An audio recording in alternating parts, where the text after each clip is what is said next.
Sports Illustrated Swimsuit Edition has announced their Rookie of the Year. So they also kind of take the sports angle, obviously, the magazine. And this time it comes with a label, plus-size model, Myla Dalbesio.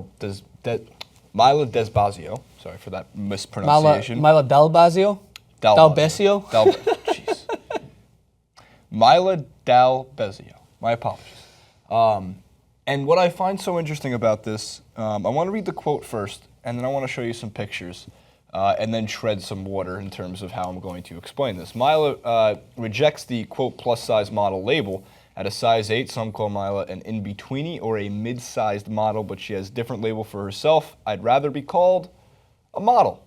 Yep. She told Sports Illustrated. So last year, Ashley Graham was groundbreaking in the Sports Illustrated swimsuit world, and this is the sports crossover of modeling and sports, because don't forget, ESPN does the body issue, which is modeling in a way. Sports Illustrated is on swimsuit issue for years, and one of my other favorite things about the SI swimsuit issue is, anybody who's a subscriber knows, or at least grew up one, that you get a little postcard in the mail saying, in about a month we're going to release our swimsuit issue, and sometimes wives get really angry at their partners, their husbands, or just girlfriends get mad at their boyfriends for getting the swimsuit issue, which is the most absurd thing I heard. So please check this box if you would like to not receive this and not get in trouble by the missus. I think that's hilarious. Here's some pictures. And that's not a plus-size model. That's what she, as even she put it, if you go through these, that's a model. And what I find, it's not like, I don't want to feel like I'm triggered by this, because that's what people go, oh, he's got such a deep opinion about modeling behavior in Sports Illustrated Swimsuit Edition. Like, I looked at Ashley Graham last year, and I thought that actually was pretty groundbreaking for Sports Illustrated. I look at this and I go, show me the difference between her and any other model that are playing around the beach. Like Kate Upton, too, considered a plus-size model. No, man, that's not what you're trying to accomplish, I guess. But go. I've noticed this for a while, and I believe it was a Think Tank clip where a story like this is more. Do you know who's on Think Tank recently? Who? Chikori in the booth. Jabari in the booth. Check that out. But the thing is, I've noticed this for a while. And by the way, I'm going to have a confession here. I was in Forever 21. They have men's clothes, don't they? Yes, they do that. But I wasn't I don't like their clothes. But anyway, I was in in there. there. So you were getting women's clothes. Yeah, that's very true. No, but my girlfriend and I were in there, and I walked by the plus section, and I was just looking at these pictures, and I was thinking to myself, like, what image does this give off to girls who maybe are not, in their own mind, in the right shape that they want to be, right? And then they're looking at plus-size models who are not plus-sized. They are healthy-looking women. They look like they eat. They look like they go to the gym. They look like they just live a normal, healthy life. And that's not saying that plus-size models, in my mind, don't do that. But it just gives off the idea that I don't even like the term plus-size, right? I just don't. I may be too sensitive, but I don't think it makes sense. It puts it in a negative connotation models for me. Live in a world of labels. Yeah, of course. So that's the only way. That's their universe is unfortunately labels. But it's like, when you give off that idea that that is what plus-size models are supposed to look like I just always have the thought of some girl who's like, that's like plus-size model? Like, what? I need to strive now to be that just to be accepted? That's the size that it has to be like? And it's going down and down, as we mentioned. Like you said, Ashley Graham. This girl right here just looks like a model, everyday, healthy individual. And I'm not saying, again, that others who aren't are healthy, but it's just like, it gives off this false pretense, which is so concurrent in this world that we live in, where even now plus-size models are being, in a way, adjusted so that they can still fit into that bracket, you know? Yeah, I agree with you here, man. Like, I don't know how to put this, because unfortunately, we live in a time where everyone likes to take things out of context. They like to take their 5 words and run with them. And unfortunately, it's unfair to what's going on in terms of just trying to get a point across. And the point I'm going to try to make here, without offending anybody, I hope not, is when it comes to the Sports Illustrated swimsuit issue, of course they're going to pack it full of super skinny models. Yeah. And I just think that they and I'm not a girl, but I see male models, but I also don't think of myself and go, I want to be that. I want to be that. Yeah. I want to be, but it's different. I also grew up with a lot of girls in my family. I have a lot of sisters.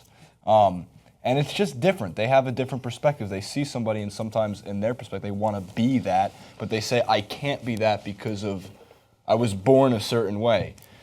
We objectify everything. Not objectify, is that the right word? Subjectify so much in this day and age that it's infuriating to just look at anything and go, oh, that new Rookie of the Year plus-size model is dominating the modeling industry. Jacory, you have thoughts on this? I'm just curious, because, like, you can't say anything nowadays without being like, "Oh, you pig."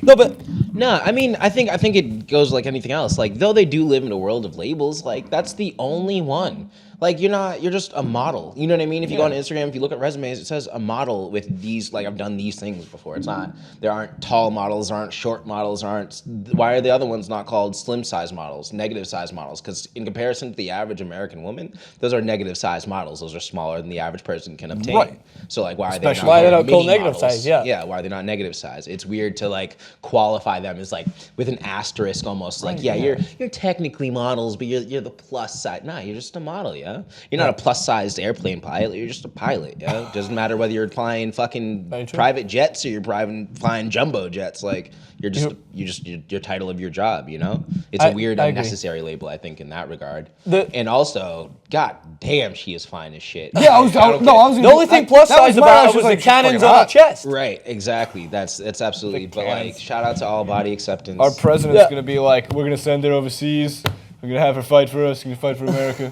The thing that I was going to say is, I know we're kind of dancing on eggshells because we're like, but we're guys. But it's so important, I think, that guys need to come out and speak about this because, right? So, like, I'm not going to say that all women are looking for guys' approval, but a lot of women out there will take what guys think into consideration. So if guys, we were making such a groundbreaking move by being like, all right, a shit ton of guys signed up for Sports Illustrated because Ashley Graham was on the front, and that's what they thought. That's fucking gorgeous. Like, that's gorgeous. So is the models that are skinny. That's gorgeous as well. Do we have the numbers for that, though? Because I don't know if a shit ton did. I know it was no, but I'm saying I'm talking about the atmosphere that it created and this level of acceptance, right? I'm not talking about the subscribers. As we mentioned, most guys who used to subscribe to Sports Illustrated was probably before the internet, before they had porn, and they could hide from their wives and go and do it in a mobile phone device. Again, I'm not trying to pit anybody against each other, but like while Ashley Graham, I'm sure, sold covers and people found that interesting, if you put that next to the one of the year before with Kate Upton, I'm going to safely go out on a limb here and say more of the guys would have gravitated towards the Kate Upton. That's because the conversation is like in the current process of changing. We're in the middle of it, you know what I mean? Right. So there was a point actually where prior to Marilyn Monroe, what is her name? The Graham chick? Ashley Graham. She was the standard. That was thick women were valued because of we were in a depression at the time, and if you were thick, that means you had enough money for food, and if you had enough money for food in a depression, that means you're doing pretty damn well. Back in the old days. Like it's all just kind of relative to where we are. So like it's gonna shift again, but I think it's important to shift the conversation. It's important to call this just a model like anyone else, especially because like it's just a normal person, yeah. It's just a normal person. We need to stop demonizing people that are like Halle larger Berry than was the on the average. cover once, and oh my god, it was like 14. Was this Halle Berry Bond days? Just because like I do it every time I'm on camera and the topic comes out. Shout out to all the large women out there. Holla at your boy Jacory. Hey, I love y'all. Y'all beautiful. Give them a handle or something so they can check you out, bro. At Jacory on Twitter. Oh wait, doesn't have a Twitter. they can't DM you. Even though all the girls just text my phone at 978. Nah, y'all crazy. Y'all crazy. I ain't give my goddamn Digits. You know what they hung up in the booth? They hung up in the booth. I printed out a comment, two of our comments, and it says, what does it say on the right on the bulletin board? Something about get your lazy ass on Twitter or something. Yeah.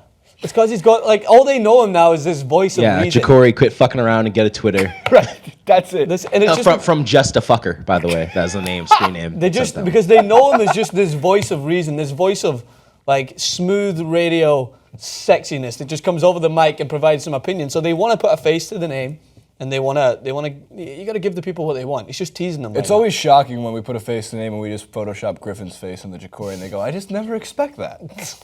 Like, ever. They're just like, wow, I just always kind of thought he had a beard. They've already met Griffin now. I swear I've met Jacory. I swear I've seen him on the show. I don't think he looks like that. Yeah, man, the production booth has very strange lighting. Really illuminates and underexposes certain things. Griffin knows I'm talking about him, but he doesn't have headphones on, so he doesn't know what I'm saying, which is amazing. So Jacory's translating and going like, go out, get us some Starbucks. Comment below. Like, favorite, subscribe to the video, to the channel, all that good stuff.